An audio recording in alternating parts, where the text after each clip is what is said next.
Well, as you know, I'm here in Wayanad for a Congress party meeting, far away from all the international news. But all I can say is that it is a momentous event. You don't see every day a country marching in and capturing the president of a sovereign nation, member state of the United Nations. I think on the actual incident, I would leave it to the government to express their views. But there is no doubt that there is, for some years now, international law and the UN Charter are not being observed in the old ways. And now we are seeing in many, many ways a sort of version of might is right prevailing in international affairs, which has very serious implications for all of us. And every country has to adjust its diplomacy accordingly. See, on the Sabarimala issue, I think there is a strong feeling across the Kerala public that what was done by these people in stealing the gold was a betrayal both of their sacred trust, because these were officials of the temple who were allegedly trying to polish and burnish the gold. Instead they stole it. But equally it's also a betrayal of the ordinary people, the worshippers, who went and with their own contributions, their own faith, supported the gilding of these statues in Sabarimala.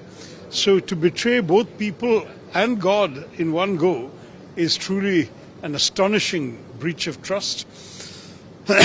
And I certainly hope that the court-monitored SIT will come up with a very comprehensive and thorough finding that will set all the great sense of betrayal and all the rumors around this at rest. I made my view very clear on this from the start. I've argued for some time that sport should be kept apart from politics, or rather that sport should not be made to bear the principal burden of political failures. The fact of the matter is that there are many other ways in which we are dealing with Bangladesh, as we have to.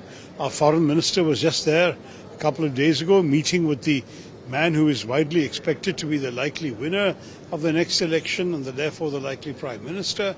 We are conducting various aspects of engagement with the people of Bangladesh on the recent atrocities against minorities, which I myself have spoken out about.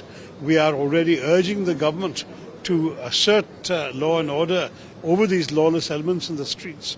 At such a delicate moment, this seems to me to have been an extremely unfortunate and unwise decision, because what it implies is that we are politicizing even such a simple aspect as a private cricket game. The BCCI, after all, had approved the list of players, the registered players, from whom selections were made during the auction. Mustafizur Rahman was on the approved pool.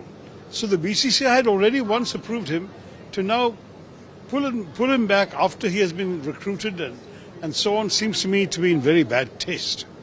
It's also troubling that we have seen the kind of social media outrage driving policy. Some things I think should be beyond this kind of thing. There'll always be passions in the streets in Bangladesh and passions on social media in India. But the truth of the matter is the game must go on. That has been the usual attitude towards sport. When you have tensions with countries, sport becomes a good way of diffusing those tensions. What has been done has only exacerbated the tensions and made them worse.